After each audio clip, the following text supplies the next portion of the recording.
안녕하세요. 저희는 신용산 초등학교 동아리 활동 CSI 시즌 2입니다. 지금부터 저희의 발표를 시작하겠습니다.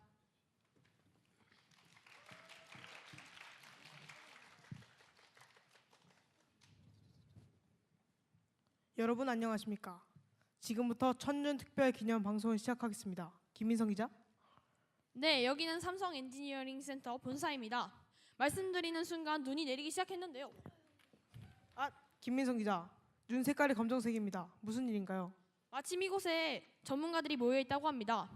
이분들과 함께 검정 눈에 대하여 이야기 나눠보도록 하겠습니다. 안녕하세요.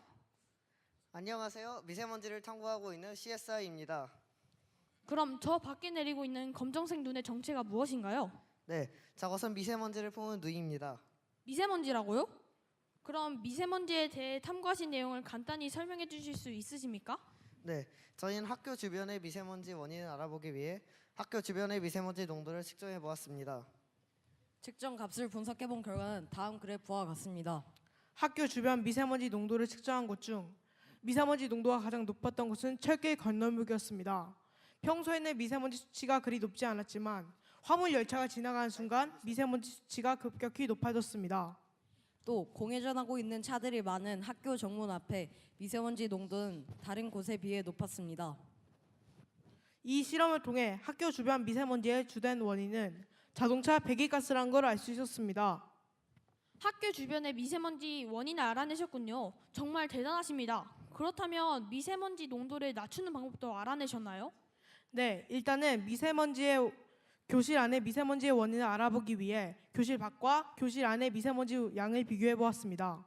결과가 정말 궁금하군요.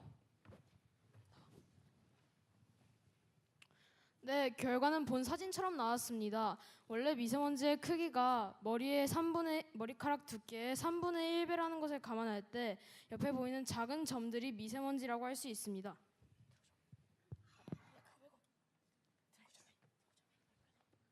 네, 제가 든 것이 머리카락이라고 할 때 기자가 들고 있는 것이 미세먼지인데요. 보시다시피 보이지도 않을 만큼 작습니다. 이 조그만 미세먼지 공에 이러한 작은 미세먼지가 들어있다니 정말 놀랍군요. 그렇다면 교실 안쪽 창문에서 모은 미세먼지에 대해 설명 부탁드립니다. 네, 교실 안쪽에서 모아진 미세먼지는 4층, 3층, 1층, 2층 순으로 많았습니다. 네, 1층은 과학실이라 실외에서 수집되는 미세먼지 양은 많았지만 교실 활동으로 인해 발생되는 미세먼지 양은 일반 교실보다 적었습니다. 맞다. 네. 4층은 바깥에서 발견되는 미세먼지가 가장 적었던과는 달리 안쪽에서 발견되는 미세먼지의 양은 가장 많았습니다. 그것을 통해서 저희는 미세먼지의 결정적인 원인이 학생들의 활동에 있다는 것을 알았습니다. 교실 미세먼지 발생 원인이 바깥의 영향보다 교실 내 학생들의 활동 정도에 따라 달라진다는 점이 정말 놀랐습니다. 네, 바깥의 미세먼지 농도가 좋을 때에도 교실 내의 미세먼지 농도는 좋은 상태에 보여지지 못하였습니다. 이를 통해서 교실 내의 미세먼지의 가장 중요한 원인은 교실 내의 학생들의 활동에 있다는 것을 알 수 있었습니다. 교실의 미세먼지 농도가 하루 중 언제 가장 높았는지에 대해서도 탐구하셨나요? 네, 미세먼지 농도 측정기를 사용해 8시 40분부터 16시 40분까지 8시간 동안 측정해 보았습니다.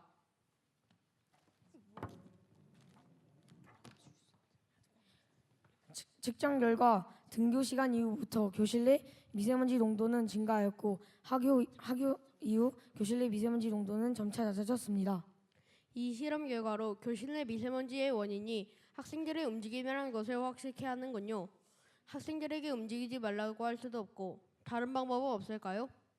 네, 저희는 미세먼지가 물과 정전기포에 잘 흡착된다는 연구 결과를 활용해 물과 정전기포의 미세먼지 제거 효과를 탐구해 보았습니다. 물과 정전기포의 미세먼지 제거 효과, 그 효과가 정말 궁금합니다. 물청소를 하지 않았던 7월 24일과 물청소를 한 9월 6일의 미세먼지 농도를 비교해보니 물청소를 한 9월 6일의 미세먼지 농도가 약 입방미터당 12 마이크로그램 정도 더 낮았습니다. 물청소가 미세먼지 농도를 줄이는데 효과적이라는 사실은 우리 모두가 알고 있는 사실이라 그다지 흥미로운 결과는 아니군요. 그렇습니다. 그래서 저희는 다른 방법을 생각해 보았는데요. 선풍기 뒤쪽에 먼지가 많이 끼어 있는 것을 보아 선풍기 뒤쪽에 정전기포를 부착한다면은 선풍기로 들어오는 미세먼지가 정전기포를 거쳐서 깨끗한 공기만 나올 것이라고 예상했습니다. 결과가 어떻게 되었나요? 아쉽게도 CSI의 예상은 완전히 빗나갔습니다.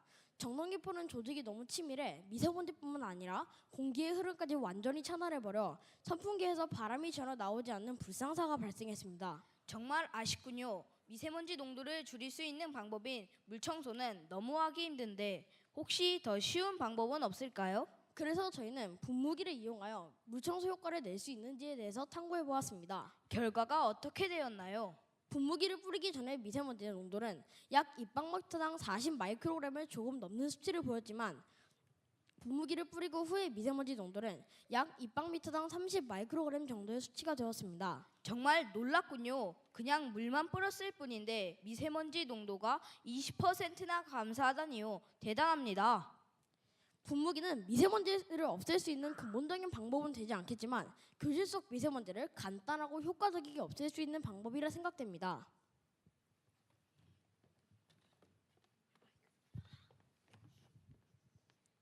CSI의 마지막 활동이 미세먼지 캠페인이라고 들었는데 미세먼지 캠페인에 대해서 설명해 주시겠습니까? 저희는 미세먼지에 대해 알게 된 사실을 알려주는 미세먼지 캠페인을 해보았는데요. 그중에서 활동 중 CSI 시즌 1 선배님들과 함께한 캠페인이 가장 인상 깊었습니다. 그리고 이를 통해 학교가 달라져도 환경을 지키기 위한 노력은 계속돼야 한다는 점을 알게 되었습니다. 이상으로 뉴스 특보를 마칩니다. 여러분 고맙습니다.